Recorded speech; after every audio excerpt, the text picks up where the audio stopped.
In today's episode, let's talk about excluding your content from AIs. This is a thing that's become very popular as a discussion point for content creators to say, hey, we did not consent to have our content used to train machines. We want to opt out of it. And to be clear, your content that you made is your property, and you have that right to exercise how people may or may not use it. There's no debate about that. That is your right, and you can and should talk to a qualified legal resource for what it would look like to enforce those rights, to exert those rights on your content. So let's set the stage there. If you made it and you hold the copyright for it, it is your place to say what can and can't be done with it until you license it or give those rights away. Now, let's talk about why certain kinds of content you might not want to exclude. We'll start with marketing. One of the things that makes generative AI so powerful is that it has a huge corpus of knowledge because it's trained on the combinations of words and phrases and sentences and paragraphs and documents from trillions and trillions of word combinations. That pool of knowledge is essentially just a big word association index. I mean, if we specifically avoid the math like vectors and embeddings and vector spaces and stuff, and we just essentially call these things really big word clouds, which is conceptually correct but mathematically wrong, then when these models are made in the first stage, the foundation model making, you are essentially doing word association. If you are a marketer and you want your brand to be associated with specific terms and concepts and things, the worst thing you can possibly do is say, hey, you may not use our content, right? If your blog is filled with content about who you are and what you do and the topics you have expertise in, you want that information getting into language models, right? You want that in there so that if someone is, through the use of a prompt, invoking a concept like B2B marketing or sales force automation or whatever, the more associations there are with your brand and your company and your execs and things and those topics, the more likely it is that the machine is going to eventually generate content that is aligned with who you are and what you do, right? If somebody types in a prompt like, name some good resources for learning about B2B marketing, if you said to the machine, hey, do not use our blog, we're going to make sure that our blog is pulled out of all the different repositories that contain the public internet, then you are by default handing that term and that concept over to other people, right? So from a marketing perspective, you might not want to do that. We've been counseling people to the exact opposite, which is like, be everywhere, be on every podcast you can be on every YouTube show that you can be, get in every paper that will take you, whether it's the New York Times, the East Peoria Evening News, who cares, as long as it's public text on the internet and you get your brand and your concepts mentioned out there. You don't even need links, right? It's not SEO. You just need to be out there in as many places as you can. You need to look at who's building models, right? So Google is building models, OpenAI is building models, Facebook, Meta is building models. And that tells you where you should be putting your content, right? You should be putting your content on YouTube with closed captions if you want your stuff to eventually end up in Google's models, because you know for sure they're going to use that. With Meta, you want to make sure that you're publishing your content in some fashion or form within any tool where Meta says, hey, we're going to use your data to train our models. Say, yes, here's my data, train your models on this stuff, so that it recognizes that we are the authority on this thing, right? So that's the marketing side of things. And it's important. If you want your content to not be used, again, you're right to do so. But the consequence is models will know less about you and that concept than they will about competitors who just shovel their content in. Now, let's talk about something more ethical and moral and around bias. A lot of the content that currently exists is, I would call it typical, right? Normative to some degree, or in favor of the status quo. So you have content that is out there that approaches things from, say, a more male point of view, or a more heterosexual point of view, or a more Caucasian point of view, or a more American point of view. There's a lot of content out there.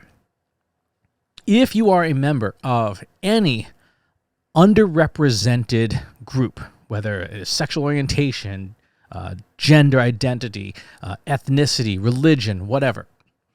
And you are pulling your content out of AI. Again, your right to do so. It is your right to do so. If it's your content, you own the rights. But if you are withdrawing permission from models to learn that content, and they still have the diet of the typical, the overrepresented, the majority, then you are potentially causing additional harm to your underrepresented class, right? If everybody who is Korean, like me, right? We all say, no, you may not use any content about Koreans in language models. We're withdrawing our favor for other stuff. Well, then what's going to be left, right? It will be other people's impressions of what Korean means, right? It will be non-Korean folks' recipes for Korean foods, right? Which people who are of an ethnicity generally cook that food the best. It will be TV shows that maybe have Korean stars in them but are not made in Korea or featuring Koreans. Right? So these are examples. We say we're going to withdraw our content as this protected class, as this group, we are going to reduce the knowledge that tools have about us. And in a world where we are already underrepresented, this is bad because this increases bias.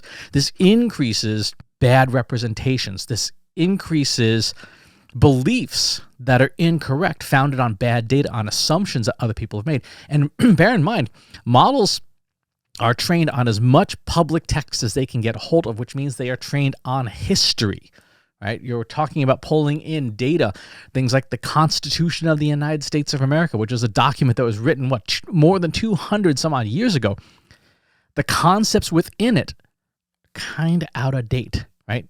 Books by Jane Austen, great books, but they are no longer aligned with contemporary society. So if you are saying, hey, you may not use our content, there is still this backlog of public domain historical content that has points of view and biases from that period of time. And there's a lot of it.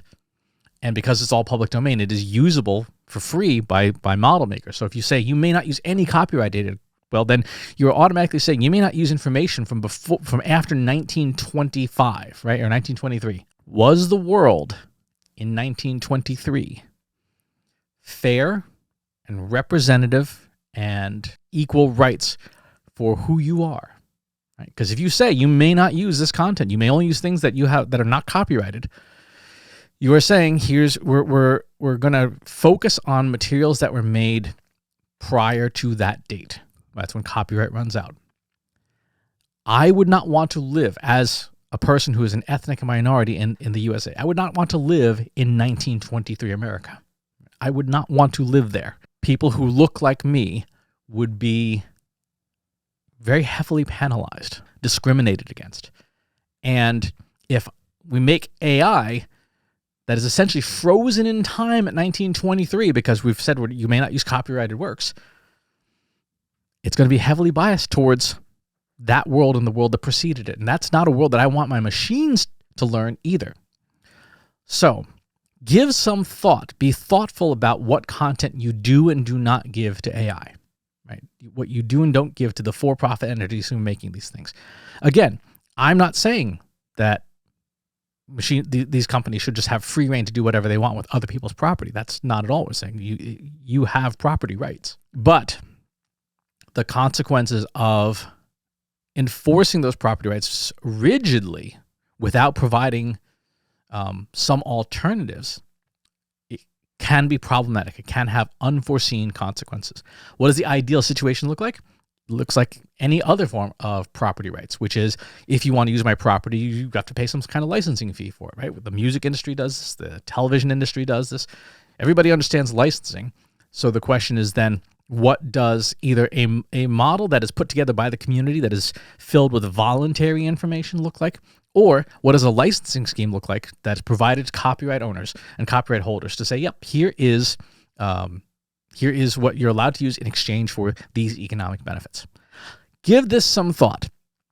Give this some thought about what goes into models and if certain groups of people withdraw their content, which is their right, what impact will that have on the biases that are already present in those models?